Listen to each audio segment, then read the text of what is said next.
बात करते हैं रूस में शुरू हुए ब्रिक्स सम्मेलन की, जहां पहले दिन ही दुनिया को भारत की बढ़ती हुई ताकत का एहसास हो गया। रूस में प्रधानमंत्री मोदी का जोरदार स्वागत हुआ, तो साथ ही रूस के साथ साथ चीन और पाकिस्तान जैसे देश भी भारत के आगे नतमस्तक दिखाई दिए। ब्रिक्स में हिंदुस्तान की ताकत की कई वजह हैं। पहली तो ये कि भारत दुनिया की तीसरी बड़ी अर्थव्यवस्था है और भारत की इकोनॉमी तेजी से बढ़ रही है। साथ ही भारत की गुटनिरपेक्षता की नीति के चलते अमेरिका और रूस जैसे धुर विरोधियों के हम बेहद करीबी हैं।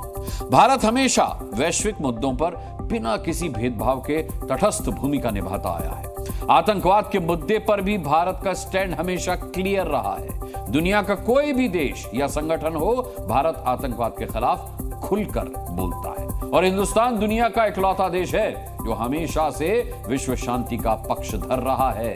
हिंदुस्तान की इसी मजबूती की वजह से पाकिस्तान और तुर्की जैसे देश जो ब्रिक्स में शामिल होने के लिए कतार लगाए हुए हैं, भारत को मनाने और भारत का विश्वास हासिल करने की पुरजोर कोशिश में जुटे हैं।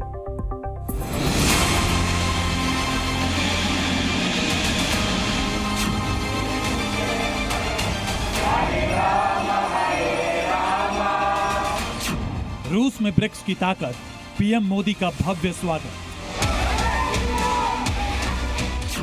शहबाज का एजेंडा लड़खड़ाया, पाक भारत के आगे गिड़गिड़ाया। जिनपिंग की तैयारी होगी फेल, ब्रिक्स में पाक एंट्री का खेल। ब्रिक्स शिखर सम्मेलन में हिस्सा लेने के लिए रूस के कजान में पीएम मोदी का प्लेन लैंड हुआ तो स्वागत की तस्वीरें देखकर दुनिया हैरान रह गई।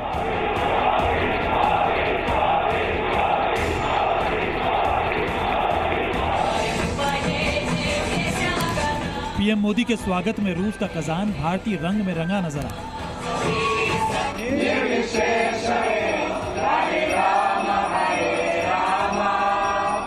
कजान में रह रहे भारतीय पीएम मोदी का पोस्टर लेकर उनसे मिलने और पीएम मोदी की एक झलक पाने के लिए घंटों इंतजार में खड़े थे और प्रधानमंत्री ने लोगों को निराश भी नहीं किया।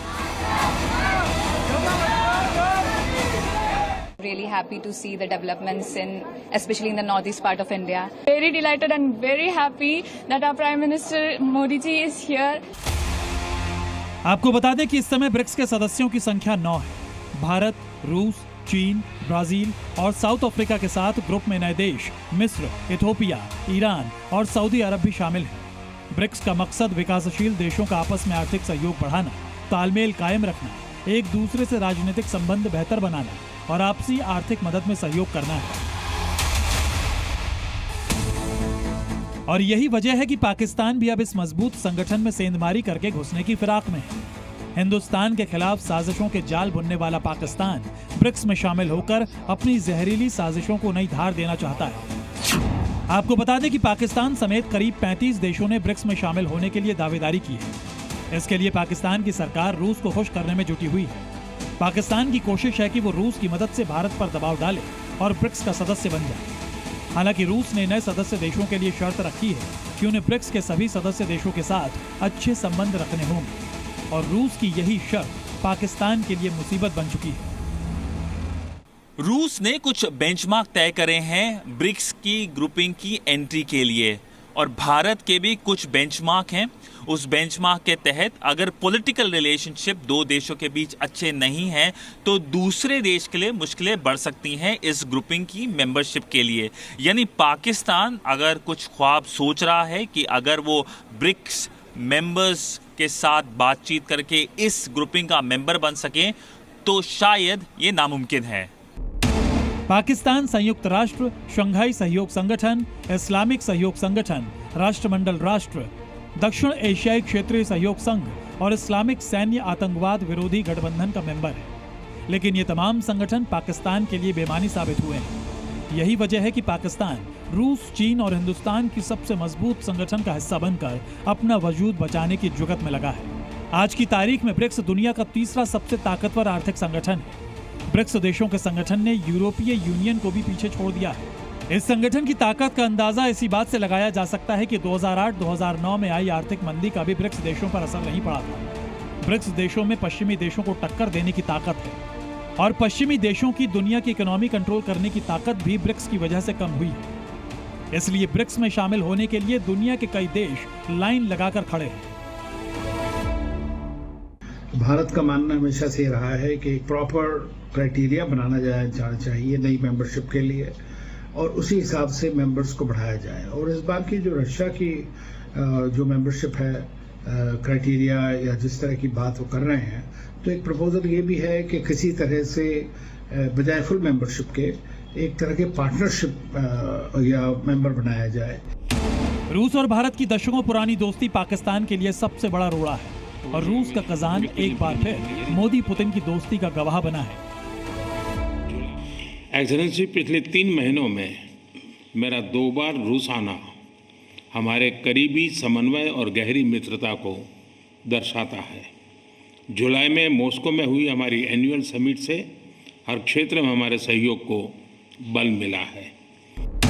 दूसरी तरफ चीन पाकिस्तान को ब्रिक्स ग्रुप में शामिल करके उस पर बड़ा एहसान करना चाहता है, जिससे आने वाले वक्त में जिनपिंग पाकिस्तान के ऊपर आर्थिक, राजनीतिक और सैन्य दबाव बढ़ा सके। दुनिया को पता है कि पाकिस्तान चीन के भरोसे है। अगर पाकिस्तान की इकॉनमी देखे तो चीन की काफ़ी सपोर्ट मिल रही है और कहीं ना कहीं भारत को भी जो आंख दिखा रहा है पाकिस्तान, वो चीन की ताकत की वजह से है। पर क्या चीन के राष्ट्रपति शी जिनपिंग सपोर्ट करेंगे पाकिस्तान की सदस्यता ब्रिक्स के अंदर? ये देखने वाली बात होगी, क्योंकि अगर हम ब्रिक्स मेंबर्स की सदस्यता की बात करें तो कंसेंसस की काफ़ी ज़रूरत होती है और इसमें भारत एक तरफ से ऑपोजिशन देगा पाकिस्तान को। पाई पाई के लिए मोहताज पाकिस्तान को एहसास हो चला है कि भारत के विश्वास के बिना वो अपना वजूद नहीं बचा सकता।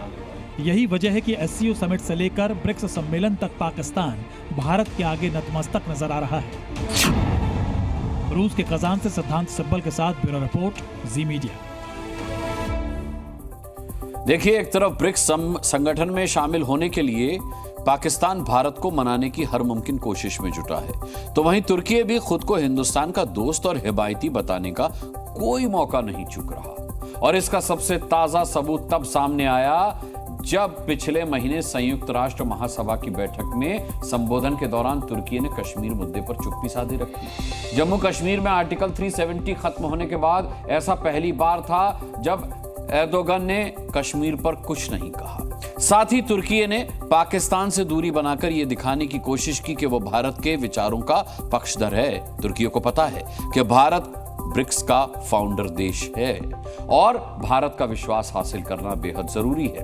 और पाकिस्तान के मंसूबों को दरकिनार करके तुर्की ने भारत के जरिए ब्रिक्स में एंट्री हासिल करने की कोशिश शुरू कर दी है। जी न्यूज़।